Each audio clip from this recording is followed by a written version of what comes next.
기도하겠습니다. 하늘에 계신 우리 아버지여, 이름이 거룩히 여김을 받으시오며 나라에 임하옵시며 뜻이 하늘에서 이루어진 것 같이 땅에서도 이루어지이다.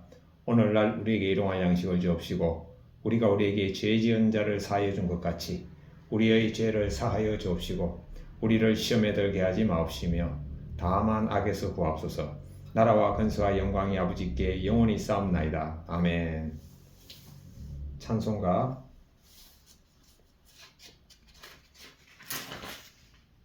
452장 찬양 드리겠습니다. 찬송가 452장입니다.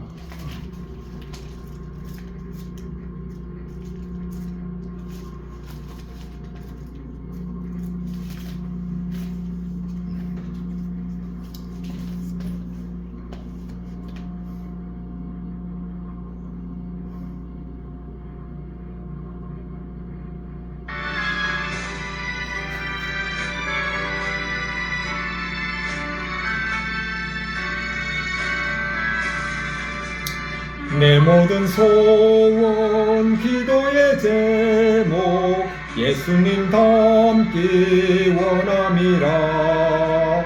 예수님 형상 나 입기 위해 세상의 보화 아끼지 않네. 예수님 닮기 내가 원하네. 날 구원하신 예수님을 내 마음속에 지금 고도사 주님의 형상 인치셨네. 무한한 사랑 풍성한 긍휼 슬픈 자 위로하시는 주님. 길 잃은 죄인 부르는 예수님 그 영상 담게 하옵소서. 예수님 닮기 내가 원하네. 날 구원하신 예수님을 내 마음속에 지금 고도사 주님의 형상 인치셨네. 선한 예수님 거룩한 주님 원수의 멸시 참으시사 우리를 위해 고난을 받은 구주님 닮게 하옵소서. 예수님 닮기 내가 원하네. 날 구원하신 예수님을 내 마음속에 지금 고도사 주님의 형상 인치셨네. 아멘. 오늘 찬송가 452장을 보니까 참 신기하네요. 1절에 내 모든 소원 기도의 제목 예수님 닮기 원함이라. 예수님 형상 나 입기 위해 세상의 보화 아끼지 않네. 이 찬송은 예수님을 예수라고 표현하지 않고 예수님이라고 표현했네요. 물론 2절에는 무한한 사랑 긍휼 풍성한 긍휼 슬픈 자 위로 하시는 주 길 잃은 죄인 부르는 예수, 이것도 예수님이라 그러죠. 그래야 되겠죠. 그 형상 담게 하옵소서. 제가 93년도에 예수님이 제 죄 때문에 죽으심이 믿어진 다음에 성경을 읽고 찬송가를 부르는데요. 제가 예수라는 표현이 마음에 아주 불편하더라고요. 아니, 나를 위해 죽으신 예수님을 왜 예수라고 표현하지? 그 이후로 저는 94년 이후로 지금까지 찬송가를 부를 때 예수라고 표현되어 있어도 저는 예수님으로 부릅니다. 그리고 난 다음에 얼마 있다가 그때 제가 온누리교회 이제 다니고 있었죠. 평신도로서. 얼마 있다가 죽으면 죽으리라의 저자 안희숙 사모님이 온누리교회 부흥 강사로 오셨어요. 그분이 이제 그 부흥 강사로 오셨는데 전 직장에서 마치고 가니까 시간이 늦어가지고 뭐 앉을 자리가 없어요. 그래가지고 성가대 자리에 그때 앉아 있었죠. 근데 뭐 성가대 자리에 그때 이제 뭐 접이식 의자가 많아 있었는 것 같은데 그거 이제 다 치우고 그냥 이제 그 맨바닥에 앉아 있었어요. 강대상 바로 옆이죠. 그래 그 공간이 있어서 그걸로 가가지고 이제 앉아 있었는데 그 안희숙 사모님이 설교 중에 뭐라고 말씀하는가 하면은 여러분의 담임 목사인 하용조 목사를 목사라고 부르는 사람이 누가 있습니까? 다 목사님이라고 부릅니다. 그런데 왜 예수를 예수님이라고 부르지 않고 예수라고 부르죠? 와, 저는요, 그 말씀이 제 생각하고 똑같더라고요. 그러면서 이제 끝나고 난 다음에 기도하는데 그분 연세가 많잖아요. 연세가 많은데 제가 그렇게 기도했어요. 하나님 아버지, 제 인생의 일부를 떼가지고 제 생명을 줄이시고 안희숙 사모님의 생명을 연장시켜 주옵소서. 제가 이렇게 기도했습니다. 그리고 난 다음에 제가 또 제 생명만 떼가지고 안희숙 사모님한테 드리려니까 제가 좀 아까운 생각이 들어가지고 하나님 우리 온누리교회 교인들의 생명 일부를 떼가지고 안희숙 사모님에게 드리십시오. 제가 이렇게 또 기도했어요. 그런데 그 예배를 마치고 난 다음에 안희숙 사모님이 이제 이렇게 지나가시잖아요. 강대상에 내려와가지고 이제 강대상을 지나가지고 이제 성가대 그쪽 그 교회 예배당 앞통로로 쭉 지나가시는데 제가 그분 얼굴을 봤거든요. 그런데 그분이 제 앞에 딱 와가지고요. 제 얼굴을 딱 쳐다보더라고요. 그 잠시였지만 제 눈을 정면으로 직시했습니다. 저는 똑같이 직시했죠. 그리고 그분이 저를 딱 보더니 같이 지나가시더라고요. 제 안에 있는 성령님과 그분 안에 있는 성령님이 동일하시기 때문에 저는 그런 일이 있었다고 믿습니다. 이게 또 뭐 제 혼자 착각일 수도 있겠죠. 그래서 저는 지금까지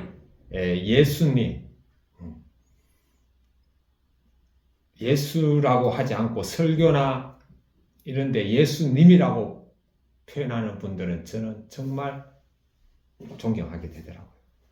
여러분, 우리가 자기 교회 담임 목사도 목사라고 부르지 않고 다 목사님이라고 부르잖아요. 그런데 왜 예수님을 예수라고 부르죠? 또 한 분을 만났습니다. 그러니까 제가 지금까지 두 분을 만났네요. 한 분은 현용수 교수님이라고, 그분은 이제 명지대학교 졸업하시고 미국에 이민 가셔가지고 거기서 이제 총신대학을 나오시고 우리나라 총신대학을 졸업하고 미국 가서 이제 나왔는지 그건 모르겠어요. 하여튼 미국 이민 가가지고 그분이 이제 총신 합동측의 목사님이 되셨어요. 그분이 쉐마 교육, 즉 이스라엘 사람들이 어떻게 교육을 받느냐에 대해서 세미나를 하는데 제가 그 참석했거든요. 제가 이제 우리나라에서 1차, 2차 참석하고 3차는 LA에서 했는데 LA까지 가가지고 제가 보름 있다 왔는데 참 그분이 그런 말씀 하더라고요. 성경에 하나님, 그런데 예수님은 예수라고 하잖아요. 물론 우리나라 국어 문법상에서는 어떤 한 분을 존칭하면은 나머지는 존칭하지 않는다는 그런 법칙이 있대요. 그러니까 하나님이 계시면은 하나님이라고 성경에 기록하면은 하나님이 아닌 나머지 모든 예수님도 예수님이라고 하지 않고 예수라고 하는 게 국어법에 맞다는 거예요. 그럼에도 불구하고 자기는 예수님이라고 부르고 자기 책에는 예수님이라고 쓴다 그러더라고요. 예, 그래서 안희숙 사모님하고 현용수 목사님이 저하고 똑같은 마음임을 제가 경험했습니다.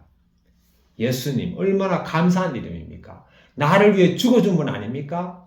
예. 그분한테 당연히 님자를 붙여야 되지 않겠습니까? 자, 오늘 말씀은 요한복음 6장입니다. 요한복음 6장 1절부터 마지막 절 49절까지 보겠습니다. 요한복음 6장 같이 읽겠습니다. 안식일에 예수님께서 밀밭 사이로 지나가실새 제자들이 이삭을 잘라 손으로 비비어 먹으니 어떤 바리새인들이 말하되 어찌하여 안식일에 하지 못할 일을 하느냐? 예수님께서 대답하여 이르시되 다윗이 자기 및 자기와 함께한 자들이 시장할 때 한 일을 잊지 못하였느냐? 그가 하나님의 전에 들어가서 다만 제사장 외에는 먹어서는 안 되는 진설병을 먹고 함께한 자들에게도 주지 아니하였느냐? 또 이르시되 인자는 안식일의 주인이니라 하시더라. 또 다른 안식일에 예수님께서 회당에 들어가서 가르치실새 거기 오른손 마른 사람이 있는지라 서기관과 바리새인들이 예수님을 고발할 증거를 찾으려 하여 안식일에 병을 고치시는가 엿보니 예수님께서 그들의 생각을 아시고 손마른 사람에게 이르시되 일어나 한가운데로 서라 하시니 그가 일어나 서거늘 예수님께서 그들에게 이르시되 내가 너희에게 묻노니 안식일에 선을 행하는 것과 악을 행하는 것 생명을 구하는 것과 죽이는 것 어느 것이 옳으냐 하시며 무리를 둘러보시고 그 사람에게 이르시되 너의 손을 내밀라 하시니 그가 그리하며 그 손이 회복된지라 그들은 노기가 가득하여 예수님을 어떻게 할까 하고 서로 의논하니라. 이때 예수님께서 기도하시러 산으로 가사 밤이 새도록 하나님께 기도하시고 밝음에 그 제자들을 부르사 그 중에서 12를 택하여 사도라 칭하셨으니 곧 베드로라고도 이름을 주신 시몬과 그의 동생 안드레와 야고보와 요한과 빌립과 바돌로메와 마테와 도마와 알표의 아들 야고보와 셀롯이라는 시몬과 야고보의 아들 유다와 예수님을 파는 자 될 가룟 유다라. 예수님께서 그들과 함께 내려오사 평지에 서시니 그 제자의 많은 무리와 예수님의 말씀도 듣고 병고침을 받으려고 유대 사방과 예루살렘과 두로와 시돈의 해안으로부터 온 많은 백성도 있더라. 더러운 귀신에게 고난 받는 자들도 고침을 받은지라. 온 무리가 예수님을 만지려고 힘쓰니 이는 능력이 예수님께로부터 나와서 모든 사람을 낫게 함이르라. 예수님께서 눈을 들어 제자들을 보시고 이르시되 너희 가난한 자는 복이 있나니 하나님의 나라가 너희 것이며 지금 줄인 자는 복이 있나니 너희가 배부름을 얻을 것이며 지금 우는 자는 복이 있나니 너희가 웃을 것이며 인자로 말미암아 사람들이 너희를 미워하며 멀리하고 욕하고 너희 이름을 악하다 하여 버릴 때에는 너희에게 복이 있도다. 그날에 기뻐하고 뛰놀라 하늘에서 너희의 상이 큼이라. 그들의 조상들이 선지자들에게 이와 같이 하였느니라. 그러나 화에서 찐저 너희 부유한 자여 너희는 너희의 위로를 이미 받았도다. 화에서 찐저 너희 지금 배부른 자여 너희는 줄이리로다. 화에서 찐저 너희 지금 웃는 자여 너희가 애통하며 울리로다. 모든 사람이 너희를 칭찬하면 화가 있도다. 그들의 조상들이 거짓 선지자들에게 이와 같이 하였느니라. 27절입니다. 그러나 너희 듣는 자에게 내가 이르노니 너희 원수를 사랑하며 너희 미워하는 자를 선대하며 너희를 저주하는 자를 위하여 축복하며 너희를 모욕하는 자를 위하여 기도하라. 너희 입뺨을 치는 자에게 젖밤도 돌려대며 내 겉옷을 빼앗는 자에게 속옷도 거절하지 말라. 너에게 구하는 자에게 주면 내 것을 가져가는 자에게 다시 달라 하지 말며 남에게 대접을 받고자 하는 대로 너희도 남을 대접하라. 너희가 만일 너희를 사랑하는 자만을 사랑하면 너희 칭찬받을 것이 무엇이냐. 죄인들도 사랑하는 자는 사랑하느니라. 너희가 만일 선대하는 자만을 선대하면 칭찬받을 것이 무엇이냐. 죄인들도 이렇게 하느니라. 너희가 받기를 바라고 사람들에게 구워주면 칭찬받을 것이 무엇이냐. 죄인들도 그만큼 받고자 하여 죄인에게 구워주느니라. 오직 너희는 원수를 사랑하고 선대하며 아무것도 바라지 말고 구워주라. 그리하면 너희 상이 클 것이요 또 지극히 높으신 이의 아들이 되리니 그는 은혜를 모르는 자와 악한 자에게도 인자하시니라. 너희 아버지의 자비로우신 같이 너희도 자비로운 자가 되라. 비판하지 말라. 그리하면 너희가 비판을 받지 않을 것이요 정죄하지 말라. 그리하면 너희가 정죄를 받지 않을 것이요 용서하라. 그리하면 너희가 용서를 받을 것이요 주라. 그리하면 너희에게 줄 것이니 곧 후이되어 누르고 흔들어 넘치도록 하여 너희에게 안겨주리라. 너희가 헤아리는 그 헤아림으로 너희도 헤아림을 도로 받을 것이니라. 또 비유로 말씀하시되 맹인이 맹인을 인도할 수 있느냐. 둘이 다 구덩이에 빠지지 아니하겠느냐. 제자가 그 선생보다 높지 못하나 무릇 온전하게 된 자는 그 선생과 같으리라. 어찌하여 형제의 눈 속에 있는 티는 보고 내 눈 속에 있는 덜보는 깨닫지 못하느냐. 너는 내 눈 속에 있는 덜보를 보지 못하면서 어찌하여 형제에게 말하기를 형제로 하여 내 눈 속에 있는 티를 빼게 하라 할 수 있느냐. 외식하는 자여 먼저 내 눈 속에서 덜보를 빼라. 그 후에야 너가 밝히 보고 형제의 눈 속에 있는 티를 빼리라. 못된 열매에는 좋은 나무가 없고 좋은 열매에는 못된 나무가 없느니라. 나무는 각각 그 열매로 아나니 가시나무에서 무화과를 또는 찔레에서 포도를 따지 못하느니라. 선한 사람은 마음에 쌓은 선에서 선을 내고 악한 자는 그 쌓은 악에서 악을 내나니 이는 마음에 가득한 것을 입으로 말함이니라. 너희는 나를 불러 주여 주여 하면서도 어찌하여 내가 말하는 것을 행하지 아니하느냐. 내게 나와 내 말을 듣고 행하는 자마다 누구와 같은 것을 너희에게 보이리라. 집을 짓되 깊이 파고 주초를 반석 위에 놓은 사람과 같으니 큰 물이 나서 탕류가 그 집에 부딪히되 잘 지었기 때문에 능히 요동하지 못하게 하였거니와 듣고 행하지 아니하는 자는 주추 없이 헐기에 집 지은 사람과 같으니 탕류가 부딪힘에 집이 곧 무너져 파괴됨이 심하니라 하시니라. 아멘.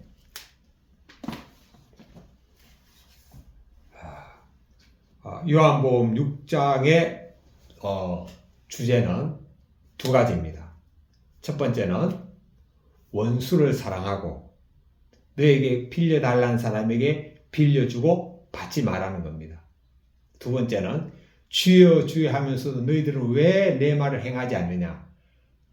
주여 주여 하면서도 내 말을 행하는 자는 홍수가 나도 견고한 무너지지 않는 집과 같고, 주여 주여 하면서도 내 말을 행하지 않는 자는 홍수가 나면은 떠내려가고 파괴된다. 이 말씀입니다. 첫 번째 말씀, 원수를 사랑하라.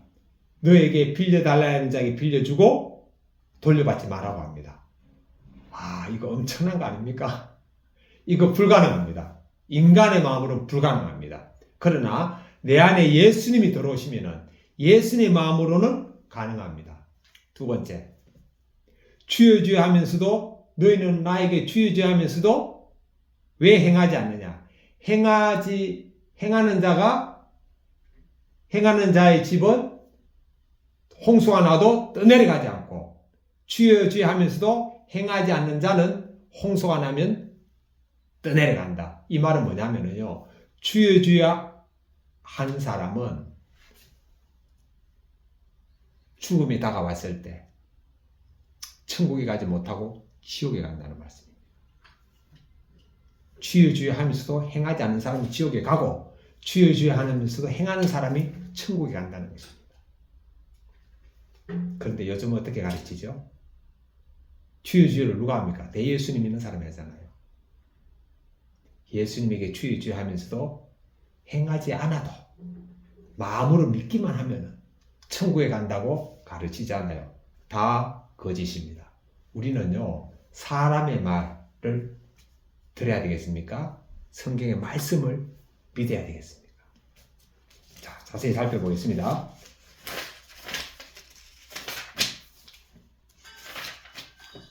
요한복음 6장 1절부터 5절까지 같이 읽겠습니다. 안식일에 예수님께서 밀밭 사이로 지나가실새 제자들이 이삭을 잘라 손으로 비벼 먹으니 어떤 바리새인들이 말하되 어찌하여 안식일에 하지 못할 일을 하느냐?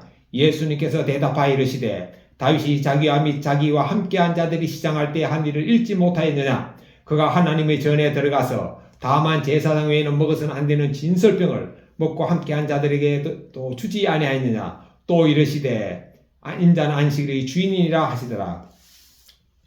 안식일에, 요즘으로 말하면 주일에, 하나님께 예배하는 날에 예수님께서 제자들하고 이제 성전으로 갔습니다.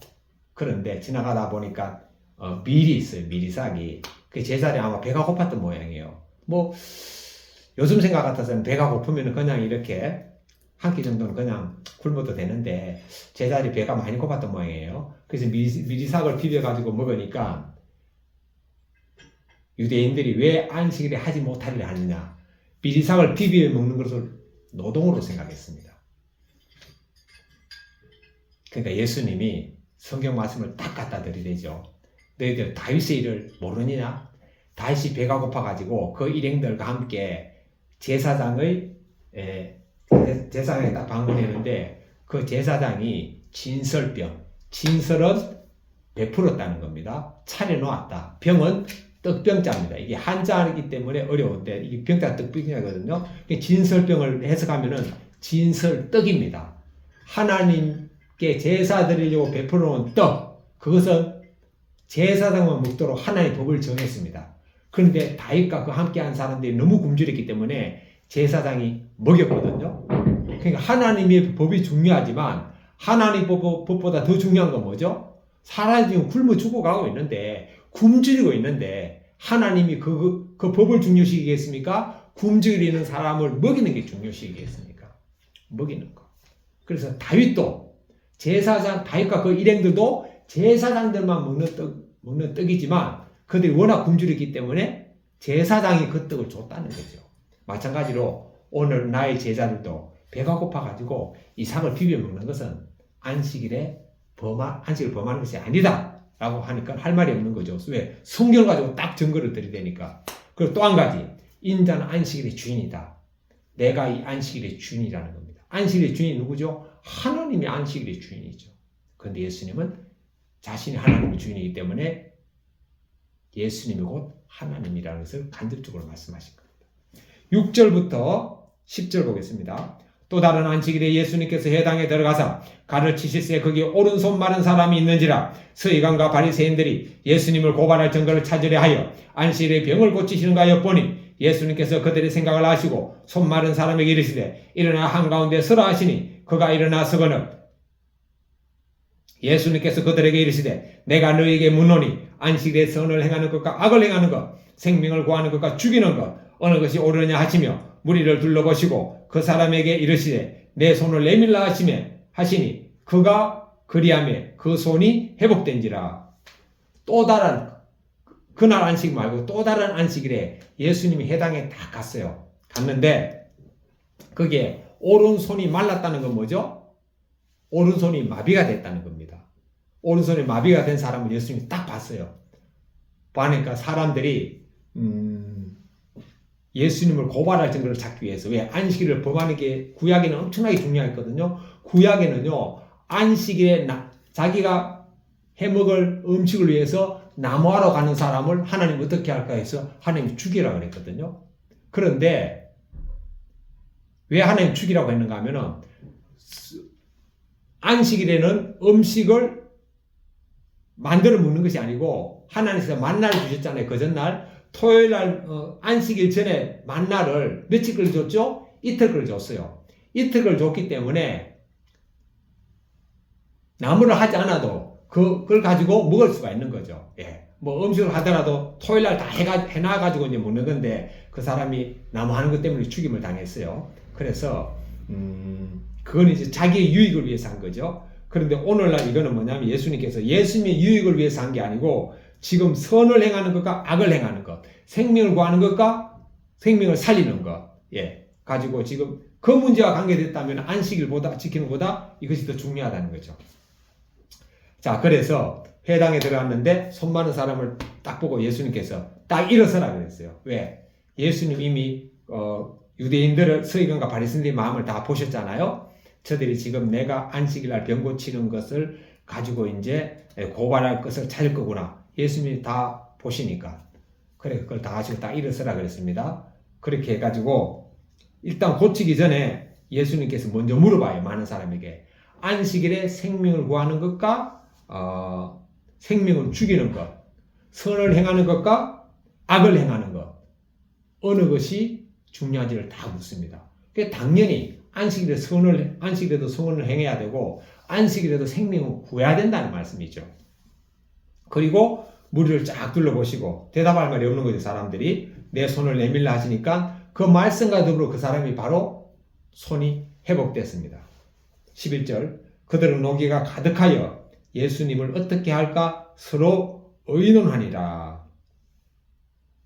자, 이렇게 해가지고 그러니까 서기관과 바리새인들이 이 사람들이 악한 사람인데 이 사람들이 왜 악한가 하면은요 그 마음속에 마귀가 그 마음을 지배하고 있기 때문에 악한 거예요.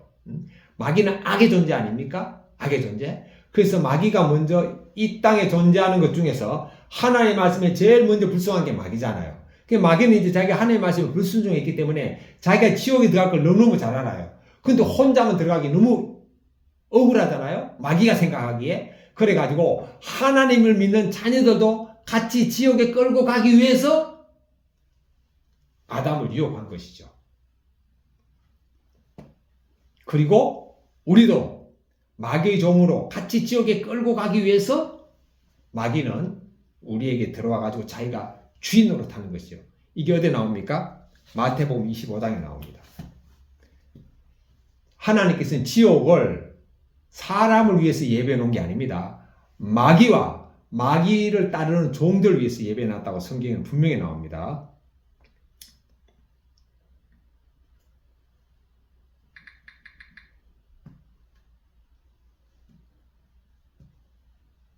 자, 성경 한번 찾아보겠습니다.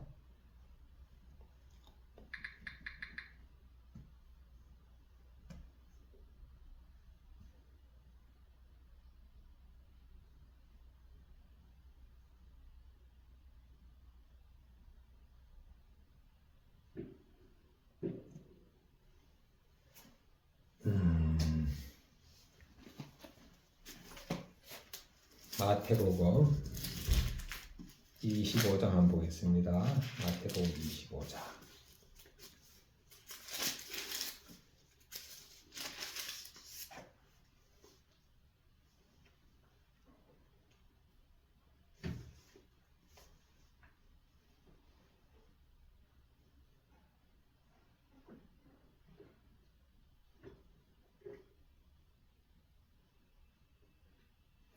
마태복음 25장 42절 말씀입니다. 마태복음 25장 41절 말씀 같이 읽겠습니다. 시작. 또 왼편에 있는 자들에게 이르시되 저주를 받은 자들아 나를 떠나 마귀와 그 사자들을 위하여 예비된 영원한 불에 들어가라. 마귀와 그 사자들, 마귀와 그를 따르는 자들, 마귀와 그 종들을 위하여 예비한 영원한 불에 들어가라. 사자가 종 아닙니까? 마귀와 종들을 위하여 예비한 영원한 불에 들어가라. 자, 그래서 이 마귀가 서기관과 바리새인들 마음속에 들어가가지고 그 사람을 자기의 종으로 삼아버렸어요. 그러니까 서기관과 바리새인의 마음에서 나오는 게 다 악한 것만 나옵니다. 그러니까 그 사실 평생을 오른팔이 마비가 돼가지고 사용하지 못한 사람이 치유받았다면 얼마나 기쁜 일입니까? 그런데 그것을 보고도 이 서기관과 바리새인들은 11절에 그 마음이 나옵니다. 11절 읽겠습니다. 시작. 그들은 노기가 가득하여 예수님을 어떻게 할까 하고 서로 의논하니라. 지금 예수님이 생명을 살릴 일을 하는데도 노기가 가득한 거예요. 자, 이 요한복음 6장 1절부터 11절 말씀이 1월 30일 목요일날 큐티 본문인데 이 본문과 관계돼 요 말씀과 관계돼 가지고 요 묵상 간정 성도가 교인이 간증문을 쓴 거 한번 제가 읽어드리겠습니다. 고발이 아닌 고백으로 이지은 청년 시절에 수년간 습식장애의 고통을 겪으며 하나님 앞에 죄인된 심정으로 지낼 때입니다. 제 연약함과 제 고백을 듣고도 저를 있는 모습 그대로 사랑해주는 형제를 만나 하나님의 은혜로 결혼했습니다. 그러다 저희 습식장애가 낫고 자녀가 태어나자 저는 아이들에게 행복한 가정을 선물하고 싶다는 생각에 사로잡혔습니다. 그래서 좋은 엄마, 좋은 아빠라는 프레임에 저와 남편을 가두었습니다. 그러자 육아와 일, 경제적 고난으로 저희 부부는 몸과 마음이 지쳐갔고 부부싸움은 날로 심해졌습니다. 매주 교회 소그룹 모임에서 나누며 화해했지만 비슷한 일로 계속 다투었습니다. 그러다 오늘 말씀을 묵상하면서 부부 갈등의 원인이 깨달아졌습니다. 구원은 행위나 공로로 받는 것이 아닌데 남편을 행위로 판단하는 저의 죄를 보게 된 것입니다. 남편의 일거수일투족을 감시하며 어찌하여 부모로서 하지 못할 일을 하느냐고 하는 제가 바로 바리새인이었습니다. 엄마로서 저도 부족함이 많은데 남편만 정죄한 것입니다. 남편보다 내가 훨씬 더 악하다는 것이 인정되니 남편에게 진심으로 미안한 마음이 들었습니다. 그동안 주님이 세우신 가정의 질서에 순종하지 못하고 남편에게 복종의 언어를 쓰기 힘들었던 이유를 이제야 깨닫습니다. 안식일의 주인이신 주님 앞에서 죄인된 제 모습을 잊었기 때문입니다. 엄마가 되고 아줌마가 되니 모성애와 더불어 없던 힘까지 생겨 남편을 무시하며 남편에게 저만의 양육율법을 들이댄 죄를 회개합니다. 하나님 자리에 앉아 남편을 행위로 판단하고 정죄한 것을 회개하는 마음으로 가정의 질서에 순종하겠습니다. 날마다 말씀 앞에 제 모습을 직면하고 공동체의 남의 행위를 고발하지 않고 저의 죄만 고백하며 가겠습니다. 적용 1. 가정의 질서에 순종하며 자녀들보다 남편을 우선하고 복종의 언어를 쓰겠습니다. 2. 영적 직분을 감당하는 남편을 도와 저희 집에서 부부 소그룹 모임이 있을 때마다 밥하고 청소하는 것을 기쁘게 감당하겠습니다. 요한복음 6장 12절부터 12절 보겠습니다. 이때 예수님께서 기도하시러 산으로 가사 밤이 새도록 하나님께 기도하시고 참 하나님께서 밤이 새도록 하나님께 기도하셨네요. 예수님께서 참 밤이 새도록 하나님께 기도했습니다. 예수님은 성령님의 충만함을 받고 날마다 십자가에 죽었음을 여기고 예수님 안에 오직 하나님만 계시고 믿고 살면서도 예수님이 이렇게 기도하셨네요. 13절부터 15절 보겠습니다. 밝음의 그 제자들을 부르사 그 중에 12를 택하사 사도라 칭하셨으니 곧 베드로라고도 이름을 주신 시몬과 그의 동생 안드레와 야고보와 요한과 빌립과 바돌로메와 마테와 도마와 알페오의 아들 야고보와 셀롯이라는 시몬과 야고보의 아들 유다와 예수님을 파는 자 될 가룟 유다라. 예수님이 기도하시고 제자들을 불렀습니다. 12제자를 불렀네요. 예. 이렇게 예수를 믿는 사람은 예수님의 부름을 받습니다. 예. 저도 예수님의 부름을 받았죠. 누구를 통해서? 우리 어머니를 통해서. 또 저에게 성령님으로 거듭나게 하신 키스 인트레이터 목사님을 통해서, 그 위에 많은 여러 목사님을 통해서 제가 훈련받고 양육받고 자라났습니다. 그러니까 우리는 다 누군가로부터 예수님 믿으라고 부름을 받았죠. 나를 부르는 분이 부모님이든 친구든 아는 사람이든 누군가로부터 예수님은 그를 통해서 우리를 불렀습니다. 17절부터 18절 보겠습니다. 19절 보겠습니다. 예수님께서 그들과 함께 내려오사 평지에 서시니 그 제자의 많은 무리와 예수님의 말씀도 듣고 병고침을 받으려고 유대 사방과 예루살렘과 두로와 시돈의 해안으로부터 온 많은 백성도 있더라. 덜 옮기신에게 고난받는 자들도 고침을 받은지라. 온 무리가 예수님을 만지려고 힘쓰니 이는 능력이 예수님께로부터 나와서 모든 사람을 낫게 함이라. 예수님은 귀신도 쫓아내고 모든 병도 고치고 하니까 수많은 사람들이 몰려온 거죠. 이렇게 예수님에게 오는 사람은 다 치료를 받습니다. 오늘날도 마찬가지입니다. 우리가 예수님께 나가면 모든 질병이 치료를 받습니다. 여러분, 질병 중에 가장 큰 병이 뭡니까? 수학에서도요, 가장 어려운 문제를 푸는 사람은 그 밑에 문제는 다 풉니다. 수능을 치는데 가장 어려운 문제를 딱 풀면은요, 그 밑에 문제는 다 풀립니다. 왜냐? 가장 어려운 문제는 수많은 개념과 공식을 통해 가지고 이해하고 완벽히 알아야지만 가장 어려운 문제를 풀거든요. 그래서 가장 어려운 문제를 풀면 나머지 문제는 다 풀리는 거예요. 마찬가지로 우리가 병도 가장 어려운 병을 고치면은 나머지 병은 다 해결됩니다. 가장 큰 병이 뭐죠? 예. 사람이 생각하기에는 가장 병은 암입니다. 그건 암보다 더 무서운 병이 있습니다. 암에 걸려도 그 문제는 해결이 안 됩니다. 바로 뭐죠? 죽음에 이르는 병입니다. 죽음은요, 이 땅에 존재하는 가장 큰 병입니다. 그런데 이 죽음의 문제를 해결한 분이 누굽니까? 예수님입니다. 그러니까 예수님 믿으면은요, 일단 죽음이 두렵지 않아요. 왜 두렵지 않죠? 내 예수님이 나 때문에 십자가에 돌아가신 게 딱 믿어지면은 예수님의 영이 내 안에 오잖아요. 또 예수님의 성령님이 내 안에 왔기 때문에 또 그게 믿어지는 거예요. 인간의 지혜로 믿어지는 건 불가능합니다. 어떻게 2000년 전에 돌아가신 예수님이 1960년대에 태어난 저를 위해서 죽었다는 게 이게 논리적으로, 이성적으로, 지식적으로 불가능합니다. 그런데 예수님의 영, 성령님이 나에게 오시면, 하늘부터 계시가 나에게 임하면 이게 믿어집니다. 이게 믿어진 사람은요, 성령님 내 안에 들어온 거고, 예수님 내 안에 계신 거고, 위로부터 계시를 받은 거고, 거듭난 거고, 영원한 생명을 얻는 거고, 똑같은 말입니다. 죽음이 두렵지 않습니다. 저는요, 이 믿음이 딱 생기고 난 다음에는 그 다음에 어떤 마음이 드는지 압니까? 그렇구나. 예수님이 저를 위해서 죽으셨구나. 이제는 내가 예수를 위해서 죽어야 되겠다. 예수님을 위해서 죽고 싶은 마음이 생긴다니까요. 왜? 내 안에 예수님의 마음이 계시니까. 예수님을 사랑한 사람을 위해서 죽었잖아요. 그런데 제가 사랑하는 예수님을 위해서 죽고 싶은 마음이 생겼습니다. 그게 시간이 지나면서 이제 제가 직장을 그만두고 신학의 길로 가는 하나의 배경이 된 거죠. 그러니까 요즘 우울증이 많잖아요. 우울한 것도 어떻게 치료됩니까? 물론 약 가지고 그 정세는 완화될 수 있지만 근본적인 치료는요, 예수님이 오시면은 우울증 끝납니다. 우울증이 왜 생길까요? 열등감, 불안함, 이런 것들 때문에 우울증이 생기잖아요. 예, 열등감과 불안함과 상처들. 그런데요, 예수님이 내 안에 들어오시면은 어떤 마음이 드는지 압니까? 내가 하나님의 자녀라는 게 믿어집니다. 열등감 다 끝납니다. 여러분, 우리나라에 삼성그룹하고 현대그룹 있죠?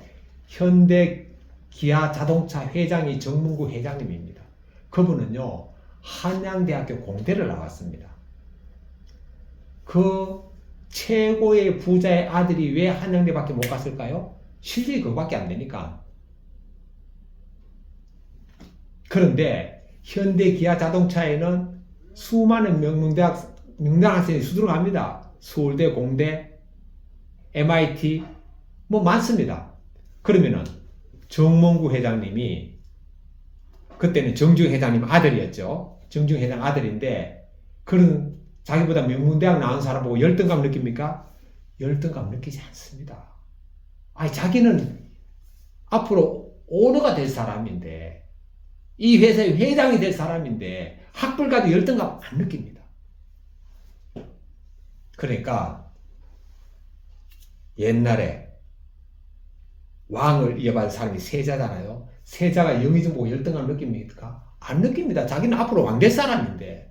그 우리가 예수님이 내 안에 들어오면 하나님의 자녀에게 딱 믿어지면 열등감 끝난다니까요. 제가 끝났습니다. 학벌에 대한 모든 열등감 다 끝났습니다.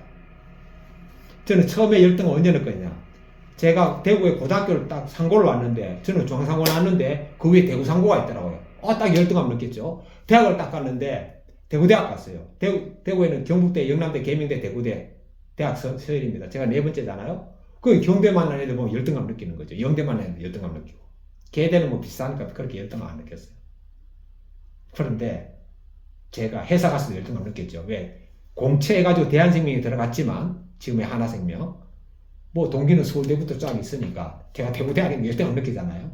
그런데 제가 93년도에 예수님 만나고 난 열등감 완전히 끝나버렸습니다. 신학대학원에 가니까 학생 수첩을 주더라고요. 학생 수첩 보니까 사진하고 출신 대학이 다 나와요. 그래가지고 제가 제일 먼저 뭐 했는지 압니까? 우리 동기들이 210명 들어왔는데 서울대, 고대, 연대 출신들이 몇 명 들어가 하면 제가 세려보고 싶더라고요. 쫙 세려봤죠. 210명 중에 서울대가 20명, 고대, 연대가 30명. 카이스트 나온 동기들도 있는데 카이스트 빼고 포항공대 빼고 서울대, 고대, 연대만 50명. 그러니까 4명 중에 1명 서울대, 고대, 연대예요. 제 동기들이. 여러분 열등감 전혀 느끼지 않았습니다. 왜? 다 같은 하나님의 자녀니까. 그러니까 예수님이 오시면 열등감 끝납니다. 우울감 끝납니다. 불안 초조 없습니다. 하나님의 자녀인데 뭐가 불안해요? 저 불안한 거 없습니다. 밤에 뭐 불안 초조에 잠 못 잔 적 딱 2번 있습니다. 돈 문제 때문에. 딱 이틀 지나고 났는데 그것도 끝났습니다. 여러분. 그래서 불면증, 우울증, 공황장애, 자존심 상하는 거 우리나라 가끔 이제 정치인이나 유명한 사람들이 자살하잖아요. 그분들이 진짜 하나님의 자녀라는 게 믿어졌으면은 절대 자살할 일이 없죠. 또 한 가지. 하나님의 자녀이면서 우리는 또 어떤 존재죠? 우리는요, 정체성이 2가지입니다. 하나는 하나님의 자녀, 또 하나는 헐기입니다. 왜? 하나님이 우리에게 이름을 헐기라고 지어줬어요. 하나님이 아담을 짓고 이름을 뭐라고 지었죠? 아담. 히브리말, 한국말로 번역하면 헐기입니다. 헐은 뭐예요? 가장 낮잖아요. 그러니까 내가 헐기라 생각하면요, 넘어질 일이 없어요. 왜? 이미 헐은 넘어져 있는데, 땅바닥에 있는데요. 그럼 내가 헐기라 생각하면요, 누구한테도 내가 고개 숙입니다. 복종합니다. 예, 나보다 남을 낮게 여길 수 있으면 내가 헐기라고 여기는 한. 예를 들어서 내가 완전히 사회적으로 지탄받을 일을 했다. 제가 할 수 있죠, 얼마든지. 예. 또 저도 했습니다. 자, 그러나 제가 했지만 사람들이 모르니까 제가 살아가는 거죠. 다 공개됐다. 하루도 저는 살아갑니다. 왜? 헐기니까. 모욕을 당했으면 당하는 거죠. 그러나 뭐예요? 저는 헐기입니다. 땅바닥에 흙은요, 날마다 밟히잖아요. 바로 그 밟히는 흙이 전하니까요. 이렇게 믿어지면은요, 죽을 일이 없습니다. 왜 죽습니까? 잘못해서 감옥에 갔다 오는 거죠. 그 명예, 사회적인 지위, 이건 전부 다 우리를 말하면 옷입니다, 옷. 예? 옷이 낡아졌다. 그럼 다른 옷 바꿔 입으면 되잖아요. 예? 내가 명품을 입다가, 5천짜리 싸우리 옷 입는다. 그 싸우리 옷 입으면 어때요? 예. 옷보다 뭐가 중요하죠? 몸이 더 중요합니다. 예수님의 말씀입니다. 그래서 예수님 시대도 예수님께 오는 사람은 귀신 들렸거나 정신병이나 육체적인 병이나 싹 다 낫습니다. 오늘도 마찬가지입니다. 다 낫습니다. 예수님께 오면은. 또 암 걸린 사람 예수님이 와가지고 기도로 그건 치유받을 수도 있고 치유 못 받을 수도 있어요. 못 받아도 상관없습니다. 왜냐? 죽어도 가는 곳이 어디죠? 천국이잖아요. 그러니까 제가 전에 이제 그 간증문을 들었는데 원종수 권사님이라고 지금 목사님 됐다고 들었습니다. 서울대 수석학교, 그 다음에 수석 졸업, 그리고 이분이 전국 의사고시 수석 졸업했어요. 서울대 수석 졸업하고 서울대 수석 졸업 모르겠는, 서울대 수석 졸업했나? 서울대도 수석 졸업하고 전국 의사고시 수석 졸업했는데, 이분이 이제 미국에 이민 갔거든요. 그래서 이제 암 환자를 돌보잖아요. 이 사람 예수님을 전합니다. 그러니까 암 환자들이요, 이분한테 예수님을 믿고 예수님을 듣고 전도받고 영접하고 난 다음에 자기는 암 걸린 게 너무너무 감사하다는 거예요. 왜냐? 자기가 암에 걸렸기 때문에 예수님을 믿게 됐다는 거죠. 자기가 암에 걸리지 않았다면 예수님을 안 믿었을 것이고, 그럼 영원한 지옥에 가는데, 암에 걸려가지고 예수님을 믿어서 자기는 영원한 천국이다. 암에 걸린 걸 감사한답니다, 여러분. 그럼 끝난 거 아닙니까? 암에 낫고 안 낫고가 중요한 게 아니고, 죽고 난 다음에 천국 가는 게 중요한 거 아닙니까? 자, 이 12절부터 19절까지 말씀을 가진 간증문 한번 읽어보겠습니다. 이거 큐티인 1월 31일자 간증문입니다.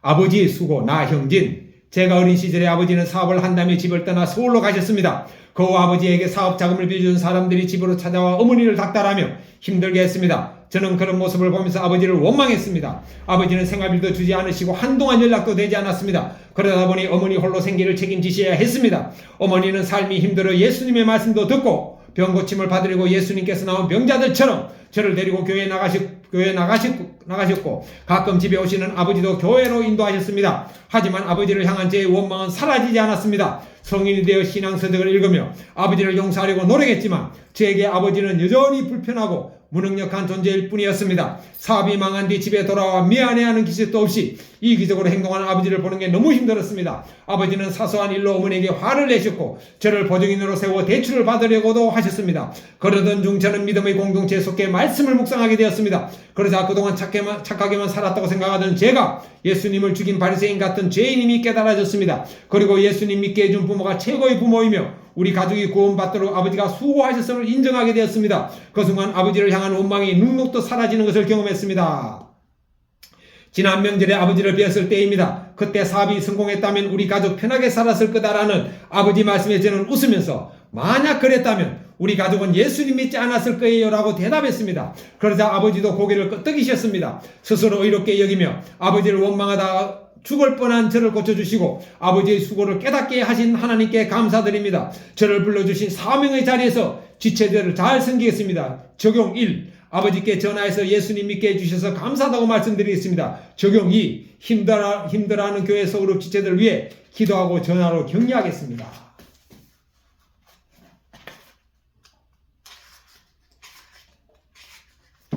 요한복음 6장 20절부터 24절까지 보겠습니다.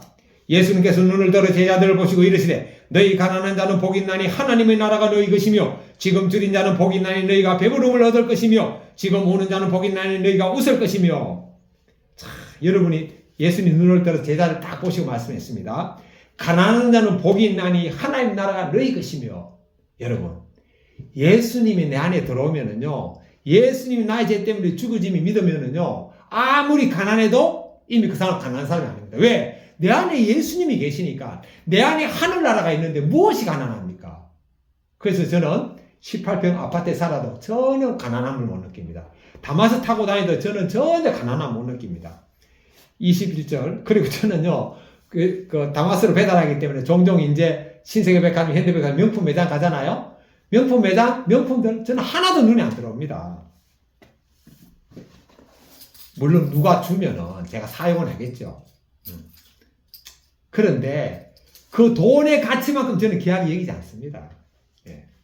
그냥 가방, 원 오브 댐 가방 중에 하나죠. 하나의 가방일 뿐이죠. 하나의 옷일 뿐이죠. 그거 가지고 뭐 자존감 느낍니까? 그건 우스운게죠. 내 안에 예수님 가지고 자존감은 충분히 느낍니다. 지금 줄인 자는 복이 있나니 너희가 배부름을 얻을 것이요. 내가 지금 아무리 배고파도요, 예수님이 나와 함께 하심을 믿어지면은요, 여러분, 배부름을 느낍니다. 마음에 배부른데요, 육신이 아무리 배불러도 마음이 공하면은요, 허전한 거예요. 지금 우는 자는 복이 있나니 너희가 웃을 것이며, 울고 고통스러워도 예수님 나와 함께 하면은 이미 그거는 아무리 태풍이 쳐도 태풍을 뚫고 올라가면은 그 위에 하늘은 고요합니다. 아무리 울고 어려움이 있어도 예수님 나와 함께 하시면 태풍을 뚫고 올라가는 독수리처럼 고요하게 삽니다. 22절 보겠습니다. 23절. 인자로 말미암아 사람들이 너희를 미워하며 멀리하고 욕하고 너희 이름을 악하다 하여 버릴 때에는 너희에게 복이 있도다. 그날에 기뻐하고 뛰놀라 하늘에서 너희 상이 큼이라. 그들의 조상들이 선지자들이 이와 같이 하였느니라. 예수님 때문에 우리가 미움받는 것은 전도할 때뿐이죠. 예수님 때문에 미움받는 건 전도하는 거예요. 전도하다가 뭐 요거도 먹고 힘든 일 당하면 여러분 오히려 마음이 막 기쁨이 올라오더라고요. 신기하죠? 그리고 다른 사람 다 뇌물 받는데 나는 관행을 버리고 뇌물을 안 받는다. 그럼 그 조직에서 미움을 딱 받거든요. 여러분 예수님 나와 함께 하십니다. 그 모든 사람들의 마음을 다 풀어주십니다. 24절부터 26절까지 보겠습니다. 그러나 화 있을진저 너희 부유한 자여 너희는 너희의 위로를 이미 받았도다. 화 있을진저 지금 너희 지금 배부른 자여 너희는 줄이리로다. 화 있을진저 너희 지금 우는 자여 너희가 애통하며 울리로다. 모든 사람이 너희를 칭찬하며 화가 있도다. 그들의 조상들이 거짓 선지자들에게 이와 같이 하였느니라. 여기 왜 부유한 자에게 화가 있다 그러죠? 사람이 부유하고 어려움이 없으면요 예수님 만날 기회가 없습니다. 또 만날 기회가 없어요. 그게 부유한 사람이 예수를 믿는다. 그 진짜 대단한 은혜 받은 사람입니다.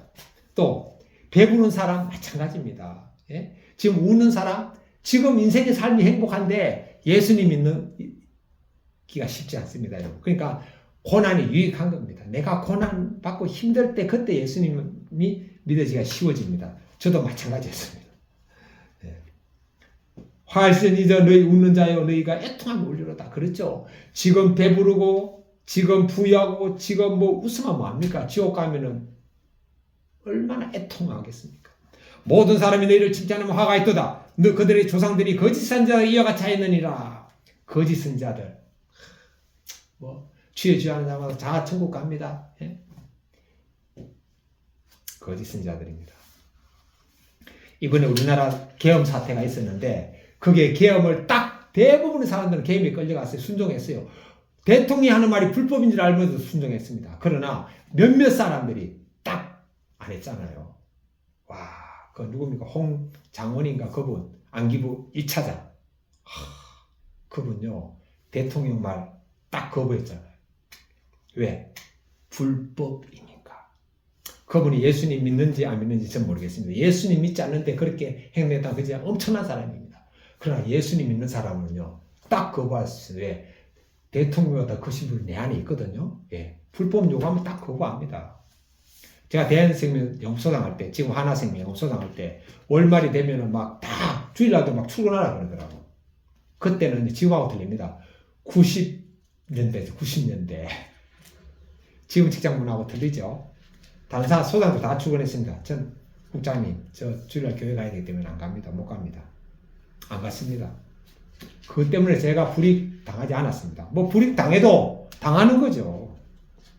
그러니까 우리가요, 예수님이 내 안에 계시면은, 윗상사가 전혀 두렵지 않습니다. 그렇다고 그분을 무시하는 게 아니죠.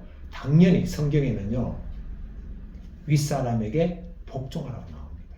하나님같이, 윗사람을 때 하나님같이 하라 그러잖아요. 하나님에 대하듯이 하라 그러잖아요.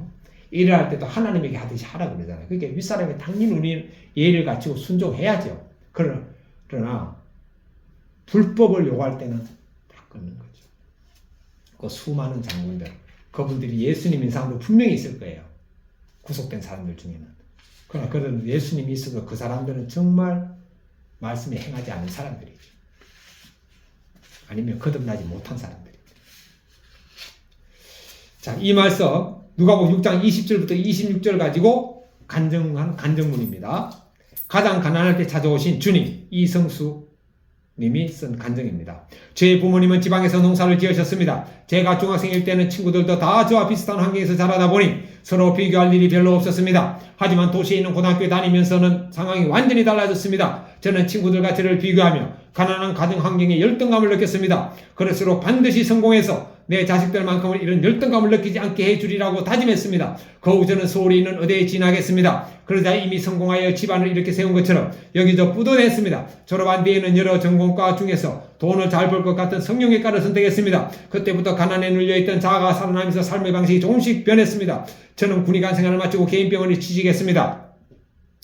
이전과 비교가 안 되는 월급을 받으니 오늘 말씀에 예수님이 화를 선포하신 부유한 자와 지금 배부른 자가 되었습니다. 그리고 개업의가 되어 물질적으로 더욱 여유로워지자 아무런 죄책감도 없이 바람을 피우고 두 집 살림을 차렸습니다. 그러자 밑빠진 덕에 물부터 돈이 빠져나갔습니다. 결국 저는 아내 몰래 마이너스 통장을 개설했습니다. 그러다 빚이 한도에 다다를 때쯤 아내에게 10년간 숨겨오던 외도를 들켰습니다. 그럼에도 아내는 예배와 교회 소그룹 모임에 함께 참석하면 이혼하지 않겠다고 했습니다. 저는 아내의 말을 따랐습니다. 이후 말씀을 들으면서 제 교만함과 음란을 보고 회개하게 되었습니다. 하지만 저는 여전히 되었다 함이 없기에 지금도 주머니에 돈이 있으면 어떤 사고를 칠지 모르는 죄인입니다. 투명한 삶을 살도록 모든 카드와 통장을 아내에게 맡기고 말씀에 잘 매여가겠습니다. 가난한 자는 복이 있나니라는 말씀처럼 저의 모든 돈을 마르게 하셔서 교회 공동체로 인도하신 하나님께 감사드립니다. 적용 1. 지갑에 최소한의 현금만 넣고 다니겠습니다. 적용 2. 제가 왜 교회 다니는지 궁금해하는 친구에게 큐티인을 보내겠습니다. 요한복음 6장 27절부터 38절입니다.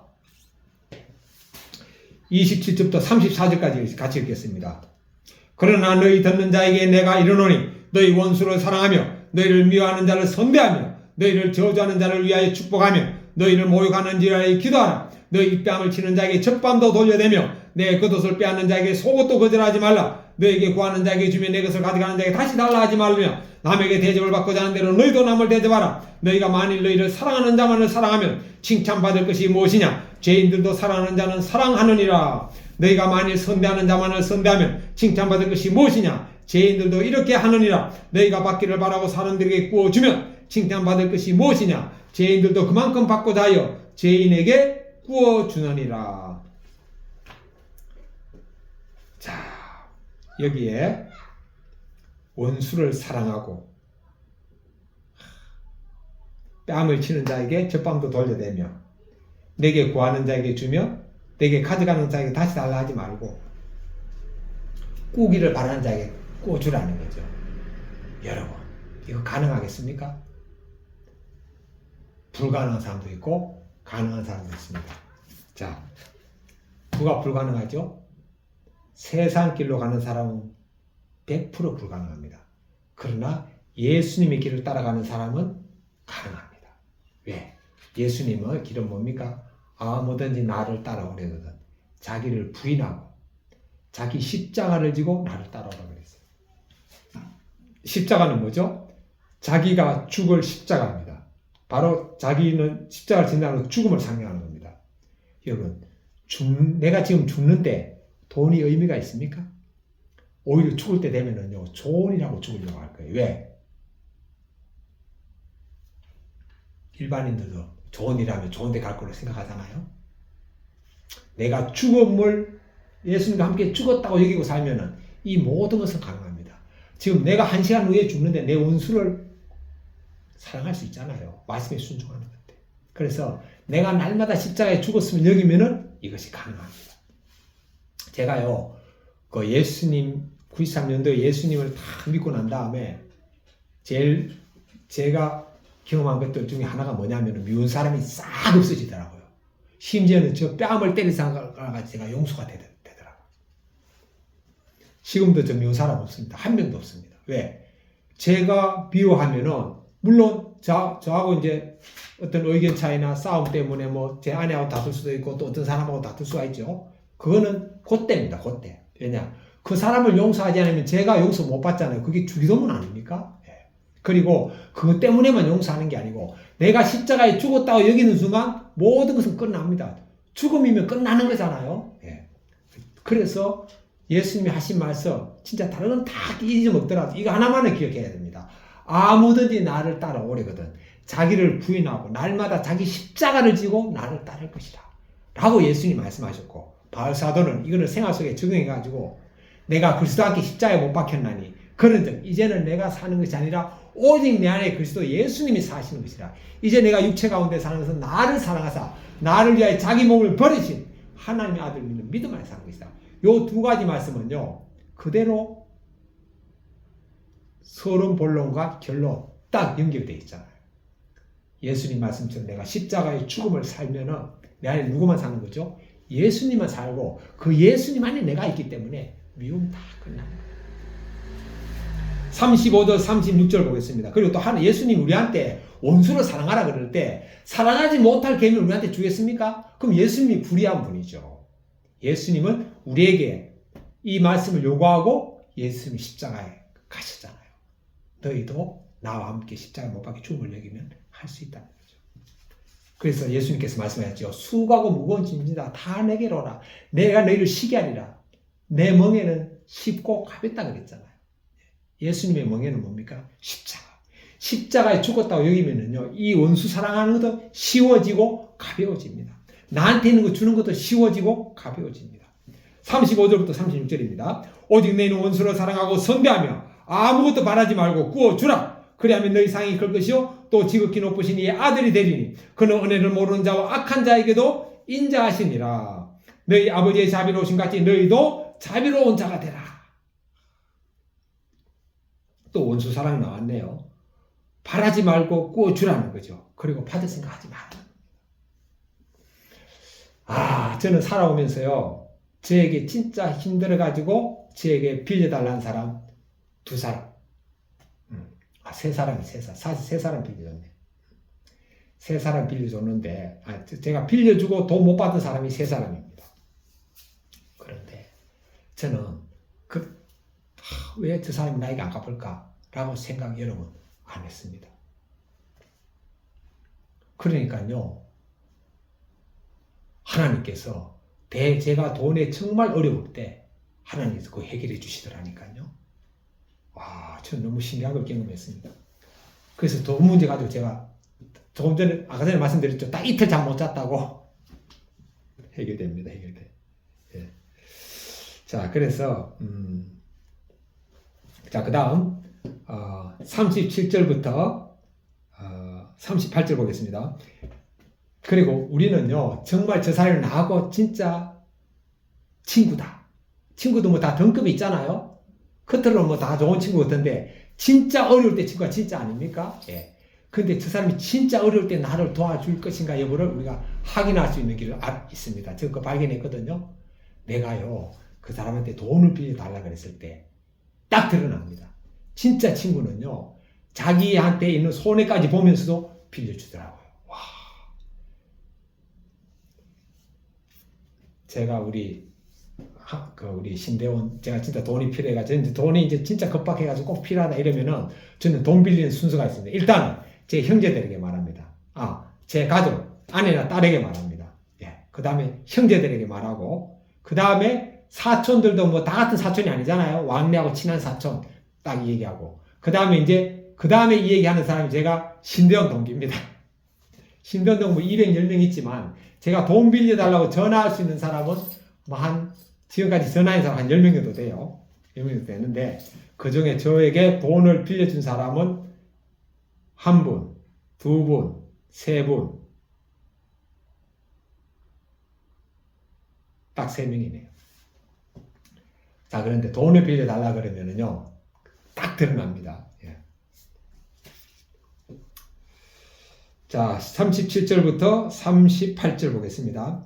비판하지 말라 그리하면 너희가 비판을 받을 것이요 정죄하지 말라 그리하면 너희가 정죄를 받지 않을 것이요 용서하라 그리하면 너희가 용서를 받을 것이요 주라 그리하면 너희에게 줄 것이니 곧 후이 되어 누르고 흔들어 넘치도록 하여 너희에게 안겨주리라. 너희가 헤아리는 그 헤아림으로 너희도 헤아림을 도로 받을 것이니라. 자, 여기에 비판하지 말라고 했죠. 그러면 비판을 받지 않는다. 정죄하지 말라 그리하면 정죄를 받지 않는다. 잔소리하지 마라 그럼 잔소리 듣지 않는다 라고 우리가 적용할 수가 있습니다.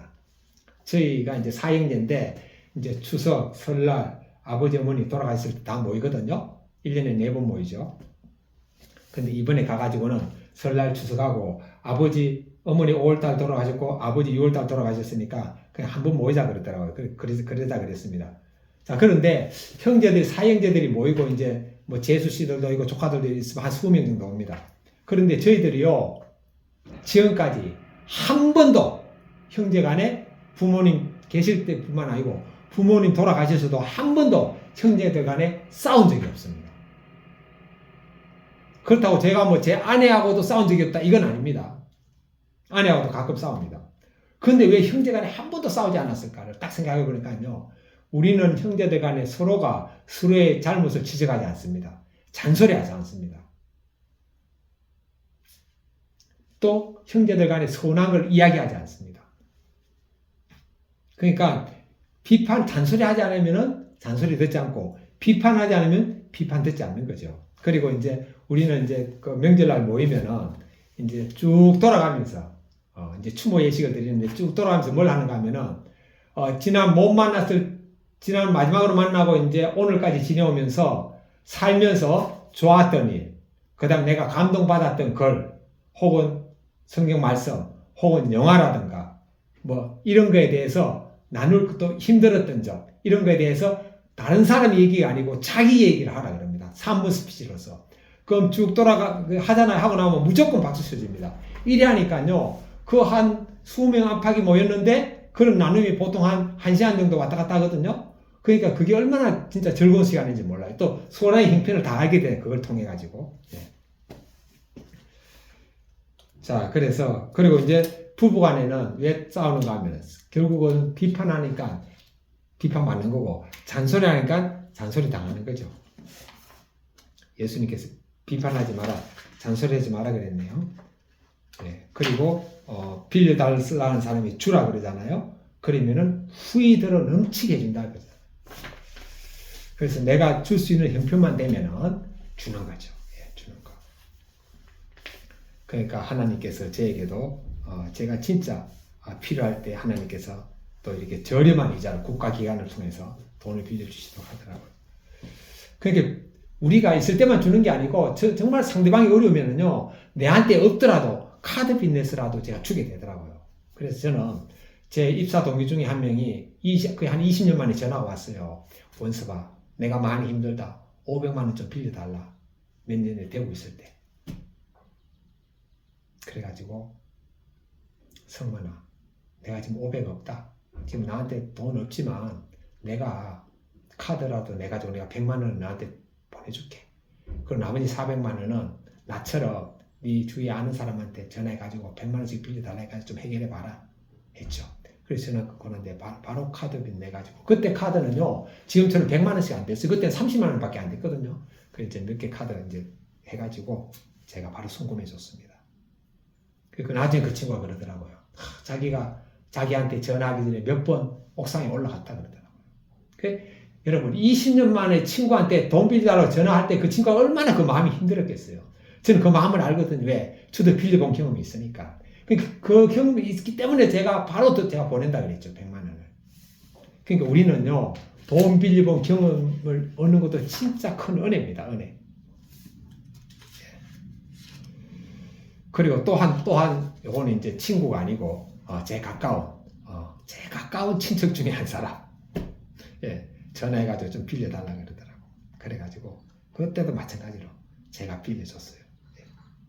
이자 이런 100만 원 카드 빚내서 빌려주면 이자가 1년에 100만 원에 20%면 한 20만 원 되거든요. 19만 원, 20만 원. 매달 한 17,000원. 예. 그 제가 부담하고 있지만 제가 그 돈 받을 생각 안 하고 있습니다. 예.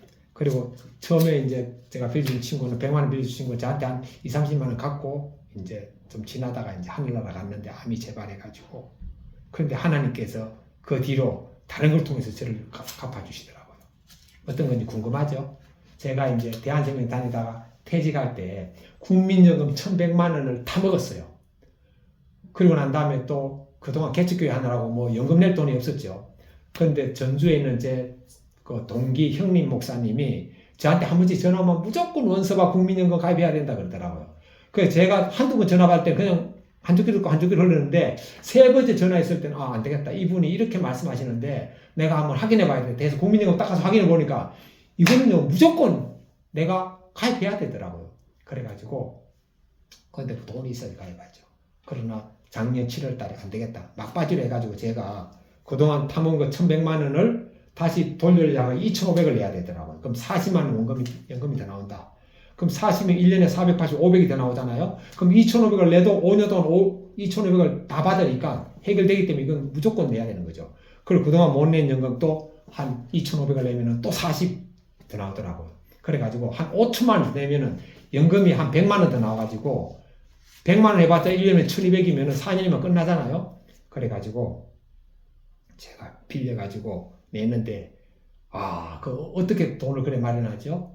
결국 하나님께서 지혜를 주시고 여러 환경을 통해 가지고 금융기관을 통해서 또 제 동생을 통해서 이렇게 해가지고 딱 해결됐습니다.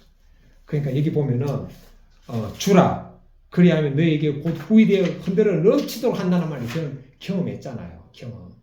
제가 100만 원, 200만 원 제가 카드빚 내가지고 줬을 때 하나님께서 저에게 4천만 원 가까운 돈을 갖다가 저리로 빌려주게 해주셨죠. 자, 이 말씀을 가지고 묵상 간증한 겁니다. 가는 말과 오는 말 최예원 간증입니다. 둘째 아이는 성격이 둥글둥글해서 초등학교에 잘 적응하리라 생각했습니다. 그런데 입학하고 얼마 지나자 아이는 등교를 거부했습니다. 이유를 물으니 분노 조절을 못하고 욕하는 반 친구가 있는데 담임 선생님이 그 아이를 야단치지 않기 때문이라고 했습니다. 또 그 친구가 계속 욕하는 걸 들으면 자기도 화가 나서 목소리가 커지고 결국 몸싸움을 하게 된다고 했습니다. 담임 선생님은 작년에 아동학대 사건에 억울하게 연루되어 휴직했다가 올해 복직하신 분입니다. 그래서 아이들 싸움에 적극적으로 개입하기 어려울 것이라 짐작되었습니다. 하지만 둘째가 계속 억울해하니 아이들이 갈등을 지혜롭게 해결하지 못하는 선생님이 비판되고 정죄되었습니다.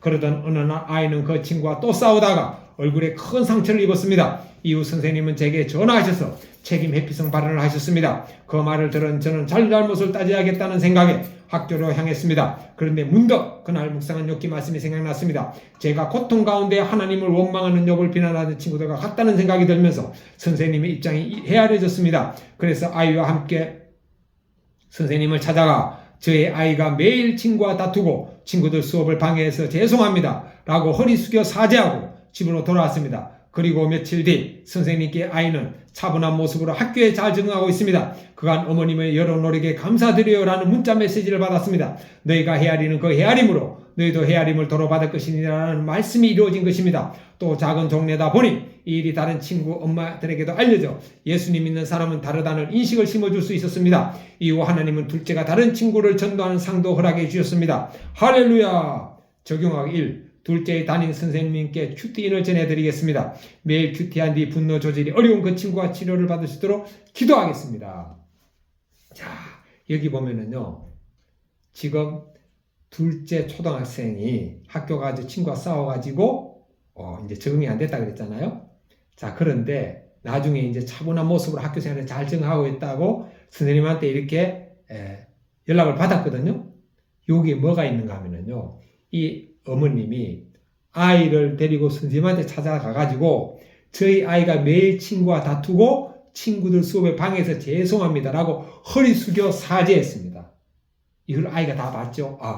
내가 친구와 다투니까 우리 어머니가 선생님에게 저렇게 용서를 구하는 거구나. 그러니까 아이가 다투고 싶은 마음이 사라지는 거죠. 또 자기 어머니가 선생님한테 고개를 숙이니까 아이는 당연히 선생님이 자기 어머니보다 위에 있는 분임을 알고 그 말씀을 듣는 겁니다. 옛날에는요, 선생님들이 진짜 우리 뚜리를 팼습니다. 저는요, 그래도 우리 어머님들은요, 선생님들을 웃음으로 생각했어요. 예? 심지어 어떤 부모님들은요, 선생님, 우리 아이 잘못하고 공부 안 하면 좀 때려주세요. 라고 했습니다. 근데 요즘은 조금, 문제 있으면 막 선생님한테 가서 항의하고 애들인데도 항의하고 그 짓을 하니까 애들이 선생님을 존경하겠습니까? 그래가지고 선생님들이 적극적으로 개입 안 하면 애들만 손해입니다. 제대로 가르침 못 받으니까. 너무나 안타깝습니다. 제가 고등학교 상고를 다녔는데 그때 우리 영어 선생님이 우리 상고 선배였어요. 중앙상고 졸업하고 영남대학교 대학원에 다니면서 이제 그때 시간 강사로서 우리한테 영어를 가르쳤어요. 그 선생님이 그때 영어 70점 밑으로 다 나와! 해가지고 그 선생님 나이도 젊은 분이었어요. 지금 생각 한 30대 전에요. 다 나와 해가지고 요런 몽둥이 가지고 종아리 그때 제가 4대인가 5대인가 맞았거든요. 그때 제가 신천동에 있는 중앙상고에서 봉산동에 있는 자취방까지 한 30분 걸어가야 돼요. 벌어가지고 그때 차 타고 다닐 돈도 없었습니다. 다 30분 안팎 걸어 다녔습니다. 그런데요, 아침 일어나니까 그게 뻘겋게 피멍이 들었습니다. 그런데요, 저는 선생님들 우리를 다 때리고 난 다음에 전부 다 눈 감아! 그러더라. 눈 감았는데, 종아리도 여러분, 와, 눈 감았는데, 그때 선생님이 이 말씀 하더라고요. 야, 이 녀석들아, 너희들이 부모님이 돈이 많으면은, 너희들은 공부 못해도 괜찮아, 고등학교 때. 재수해가지고 공부해서 대학 가서 또 공부하면 돼. 그럼 너희들 상고 왔기 때문에 이것이 어떻게 보면 너희들 마지막 공부일 수도 있어. 근데 공부 이렇게 해서 되겠어? 여러분, 저는 그 말씀 딱 들으면서 그 고등학교 1학년 어린 마음이잖아요. 아, 전 선생님이 정말 우리를 위해서 저렇게 매를 대시구나 하는 마음이 딱 들었어요. 저는 그때 그 기억이 지금까지 남아있거든요. 그만큼 제가 감동받았기 때문에 고등학교 때 맞은 기억, 뭐 고등학교 때 제가 선생님한테 그때만 맞았겠습니까? 그게 또렷하게 지금 남아있습니다. 그러니까요, 우리는 학부모들은 선생님 앞에 가가지고 고개 숙여야 됩니다. 그래야지 애들도 숙입니다.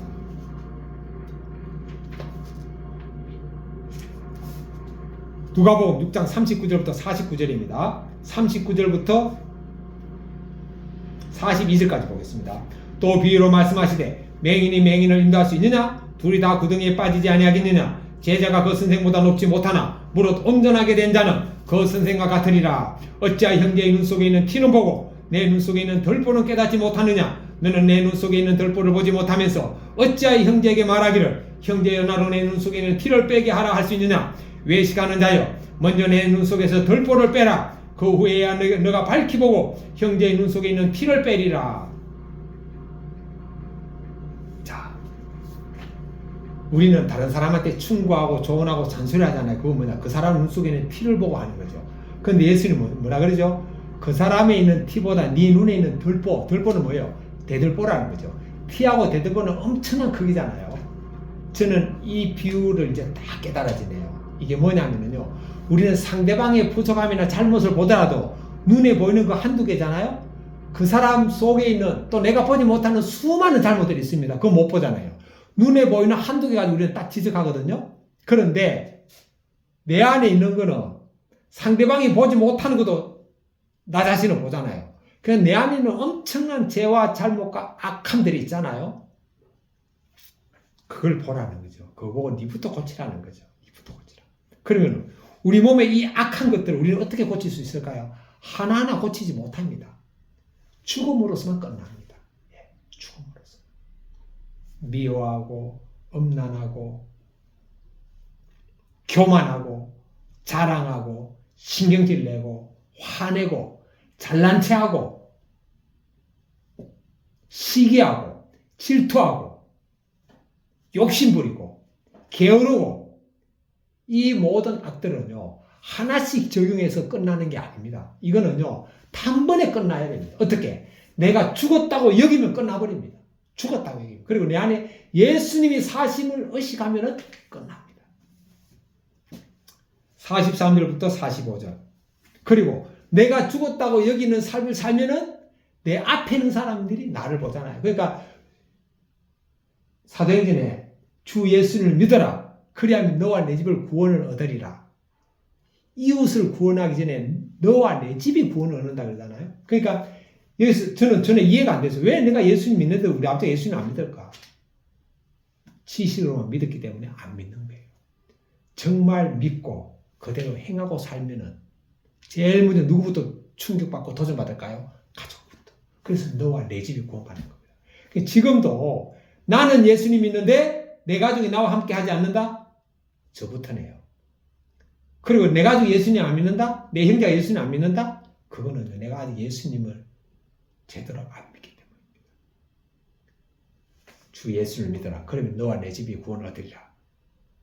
이게 안 이루어진 것은 성경 말씀이 잘못된 게 아니고 내가 제대로 믿지 않기 때문에. 43절 45절 보겠습니다. 43절 45절. 못된 열매 맺는 좋은 나무는 없고 또 좋은 열매 맺는 못된 나무가 없느니라. 나무는 각각 그 열매로 아나니 가시나무에서 무화과를 또는 찔레에서 포도를 따지 못하느니라. 선한 사람은 마음에 쌓은 선에 선을 내고 악한 자는 그 쌓은 악에서 악을 내나니 이는 마음에 가득한 것을 입으로 말함이니라. 악한 행동을 한다? 그 사람은 악이 가득하기 때문입니다. 선한 행동을 한다? 그 사람 선이 가득하기 때문에. 그러니까 내 안에 예수님이 가득하면은 말과 행동과 생각과 감정이 다 예수님이 나오고, 내 안에 그 반대가, 나의 삶에서 그 반대가 나오면은 내 안에 마귀가 가득하다는 증거죠. 그러니까 우리는 흙이기 때문에 무엇이 뿌려지느냐에 따라 그것이 곡식이 열리잖아요.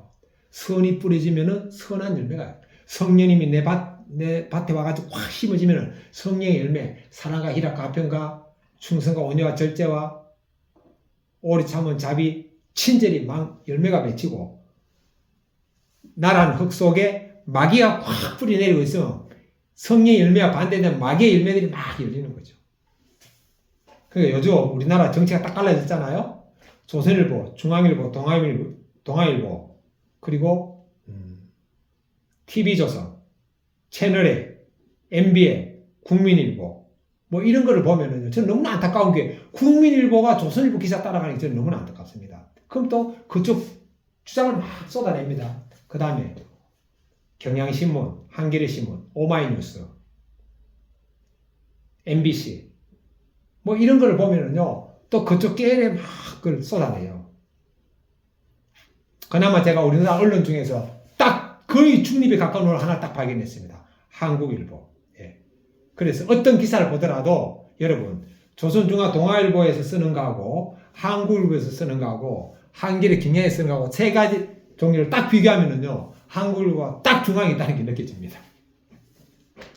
그리고 또 한 가지는, 우리가 진짜 하나님 말씀이 중요합니까? 정치가 중요합니까? 공부하세요? 설교합니다. 예배드림 중입니다. 뭐 좀 여쭤봐도 돼요? 예? 뭐 좀 여쭤봐도 돼요? 예, 뭐요? 아니 여기 집은 어떻게 한대요? 이사는 다 가고 예? 이사는 거의 다 가고 여기 집들 어떻게 한대요? 아, 그 저는 모르죠. 그래요?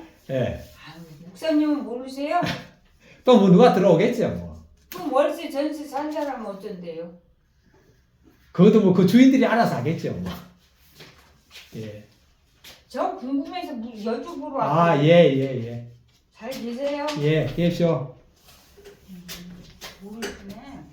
예, 그래서 우리가 성경 말씀, 지금 갑자기 예배드리는데 어떤 분이 들어와가지고 저한테 지금 여기 아파트에 사람들이 다 이제 이사가고 빠져나가니까 그 집도 어떻게 할 건가 지금 물으러 들어오셨거든요.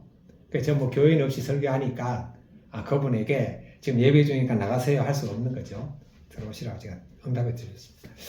자, 그래서 우리는 진짜 성경 말씀하고 정치적인 성향하고 어떤 게 더 중요합니까? 사실 성경 말씀이 더 중요하잖아요. 예. 근데 실제로는 정치인 성향을 더 중요하게 여깁니다. 저부터. 그게 참 우리가 믿음이 얼마나 가짜인 걸 알 수가 있는 거죠. 대통령이, 윤석열 대통령이 되든, 윤석열 씨가 대통령이 되든, 그 사실은 누구야? 민주당의 이재명 씨가 대통령이 되든, 내가 누구를 지지하든 일단 대통령으로 선출됐으면은 다른 사람은 몰라도 우리 기독교회는요, 그분을 하나님이 세운 대통령으로 믿어야 되거든요. 왜냐하면 성경에 나와요. 모든 권세는 위로부터 온다고 그랬잖아요. 그런데 정말 내가 찍지 않은 사람이 대통령이 됐다고 해서 정말 위로부터 온 권세이기 때문에 내가 그분에 대해서 축복 기도하고 그분이 잘 되기를 바라는, 이분이 진짜 그리스도인 아닙니까? 저도 못했습니다. 그런데 우리는 이제 그래 돼야 됩니다. 그리고 윤석열 대통령이 아직 대통령 직임은 중단됐지만 아직까지 우리나라 대통령이잖아요.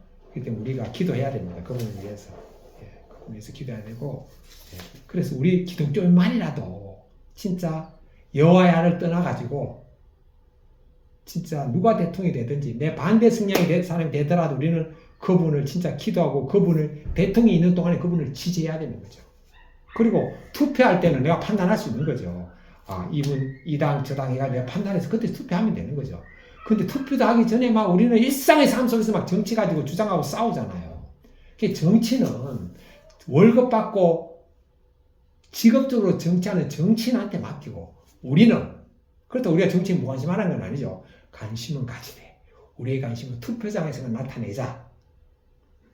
그리고 일상의 삶 속에서는 정치 가지고 얘기하지 말자. 그래야지 우리가 평온을 유지할 수가 있는 것 같습니다. 그 다음 마지막 46절부터 49절이 이 6장의 핵심입니다. 같이 읽겠습니다. 시작. 너희는 나를 불러 주여 주여 하면서도 어찌하여 내가 말하는 것을 행하지 아니하느냐. 내게 나와 내 말을 듣고 행하는 자마다 누구와 같은 것을 너희에게 보이리라. 집을 짓되 깊이 파고 주추를 반석 위에 놓은 사람과 같으니 큰 물이 나서 탕류가 그 집에 부딪히되 잘 지었기 때문에 능히 여동하지 못하게 하였거니와 듣고 행하지 아니하는 자는 주추 없이 흙 위에 집 지은 사람과 같으니 탕류가 부딪히며 곧 집이 무너져 파괴됨이 심하니라 하시니라. 지금 예수님께서는 너희들이 나를 주여 주여 하면서도 내가 말한 것을 행하지 않는다고 지금 책망하십니다. 예수님을 주여 주여 하면서도 예수님 말씀을 행하지 않는 사람은 홍수가 났을 때 떠내려가는 지가 같다는 거죠. 이건 뭐죠? 예수님을 주님 주님으로 부르면서 예수님 말씀을 행하지 않고 자기가 주인 되어 사는 사람들은 죽고 난 다음에 지옥에 간다는 말씀입니다. 또 예수님을 주여 주여 부르면서 예수님 말씀대로 행하며 사는 사람들은 죽고 난 다음에 천국에 간다는 말씀입니다. 그러나 오늘날은 예수님을 주여 주여 하면서도 예수님의 말씀을 행하지 않으면서도 자기가 죄인 되어 살면서도 마음으로 예수님 믿으면은 그리고 교회 생활하고 11조 내고 헌금하고 봉사하면은 다 천국 간다고 장례식장에서 말씀하잖아요. 여러분 이거 다 거짓입니다. 거짓 선지자입니다. 그러니까 우리는 사람의 말을 믿느냐, 예수님을 주여 주여 하면서도 예수님 말씀대로 행하지 않아도 천국에 갔다고 하는 사람들의 말을 믿느냐, 아니면은 예수님의 말씀을 예수께 주여 주여 하고 예수님대로 말씀대로 행하지 않으면 지옥, 예수님대로 행하면 천국에 간다는 예수의 말씀을 믿느냐, 선택은 본인이 하는 겁니다. 그럼 어떻게 우리는 예수님의 말씀을 행하면서 살 수 있느냐? 여러분, 내가 살아있는 한 절대 못 행합니다. 왜? 내가 하나님같이 됐는데요. 마귀가 나를 딱 지배하고 있는데요. 내 유전자 곳곳에 마귀가 완전히 스며들었는데요.